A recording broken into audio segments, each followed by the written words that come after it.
L'exercice numéro 2, qu'est-ce qu'il dit? Donner les variations des fonctions suivantes.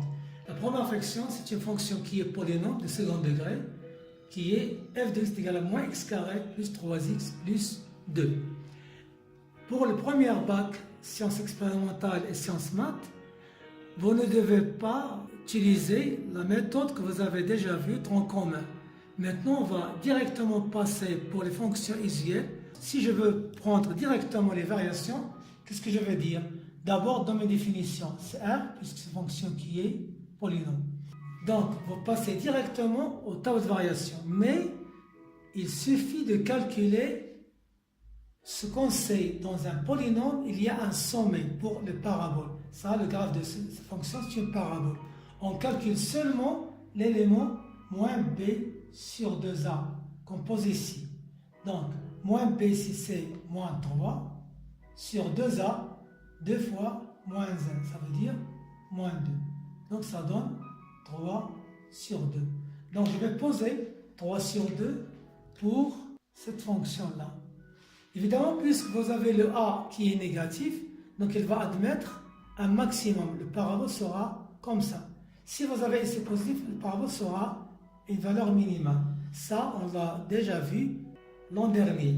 Donc, on aura la chose suivante, une fonction qui est croissante, ici, fonction qui est décroissante. Ça, ce sont les fonctions usuelles. Donc, j'ai calculé moins p sur 2a. Il me suffit maintenant de calculer f de 3 demi.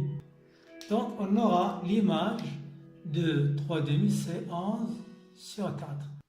Puisque la fonction, elle est sous forme parabolique, donc elle va venir de moins l'infini jusqu'à le sommet, la valeur qui est maximale, puis vers moins l'infini. Et ça termine la table de variation de la fonction numérique polynôme qui est moins x carré plus 3x plus 1 demi. La deuxième fonction, c'est une fonction qui est homographique. Homographique, évidemment, il faut déterminer dans mes définitions. Dans mes définitions, c'est l'ensemble des x tels que 3 moins 2x soit non nul.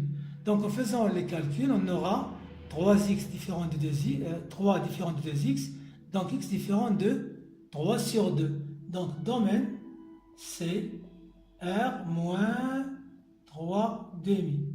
Donc, pour les fonctions homographiques, il suffit de faire la chose suivante. Donc, ici, on va enlever la partie ou bien l'élément qui n'appartient pas au domaine en faisant deux lignes parallèles pour bien voir que c'est une valeur qui n'appartient pas au domaine de définition.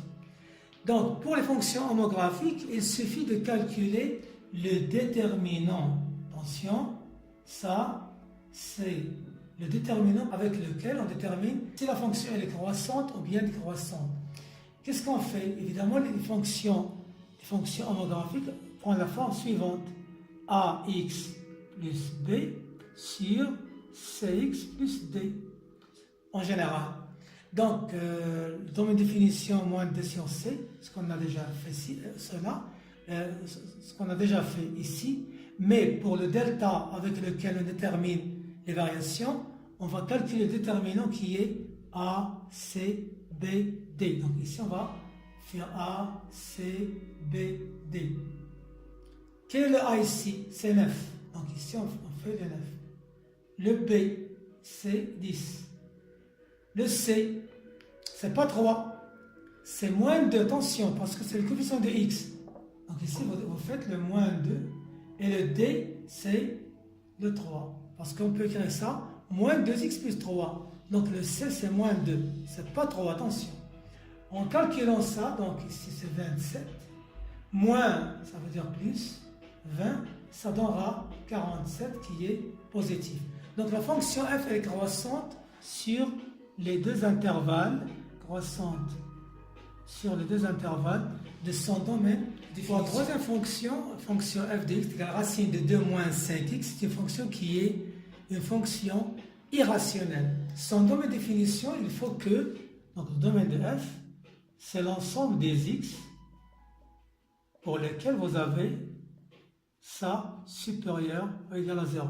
Donc, en prenant ça, donc 2 moins 5x supérieur à 0, équivaut à dire 2 supérieur à 5x équivaut à dire, donc pour faire le moins en bas, on va faire la chose suivante, 2 sur 5 inférieur à x, supérieur à x, pardon.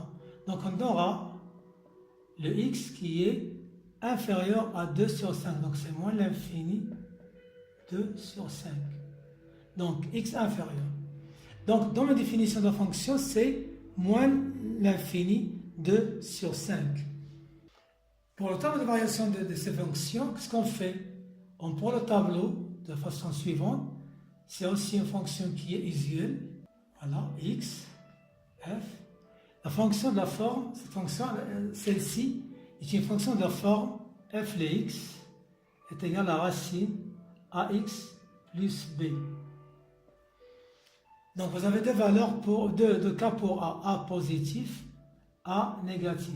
Si a est positif, dans ma définition c'est moins b sur a plus infini. Si a est négatif comme notre cas ici, moins 5x plus 2. Qu'est-ce qu'on fait pour les variations? On voit a, le a, qui détermine les variations de cette fonction. D'abord, on fait apparaître le domaine de définition.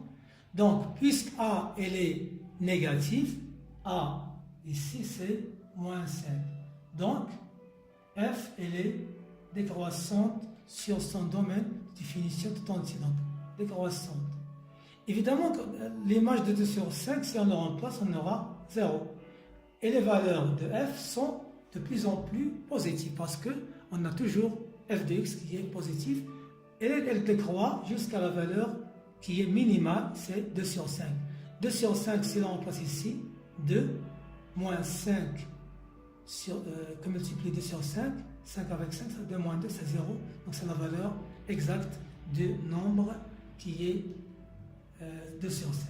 Et c'est ça le temps de variation de la fonction racine de. Pour la quatrième fonction, c'est une fonction qui est usuelle.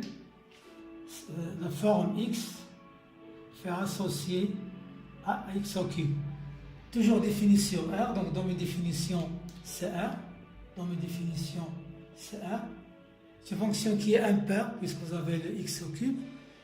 Les variations de A dépendent de A. Si A est positif, croissante. Si A est négatif, décroissante. Donc ici vous avez le A est égal à moins 1 sur 3 négatif. Donc f sera décroissant. Ça c'est une fonction qui est usuelle.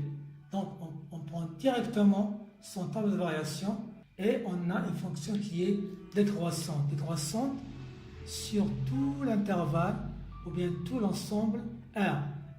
L'image de 0 c'est 0, donc plus l'infini moins l'infini. Si A était positif, par exemple plus 1 sur 3, on aura croissant de moins l'infini vers plus l'infini. Et ça termine les variations de cette fonction qui est usuelle. La dernière fonction, c'est une fonction qui est plus facile. On se souvient bien de ce genre de fonction au collège, les fonctions affines, de la forme ax plus b. Donc, on voit le a positif ou bien négatif. Si vous avez le a positif, c'est la pente, on aura croissante. Si a négatif, on aura décroissante. Et si vous avez la racine de 2, donc vous aurez le tableau suivant. X à l'infini. Donc fonction croissante, évidemment croissante de moins l'infini plus l'infini. Et ça termine les variations des fonctions qui est affine de la forme ax plus b. Ce sont les 5 fonctions qui sont des fonctions usuelles. Et je vous remercie de votre attention. À la prochaine et merci.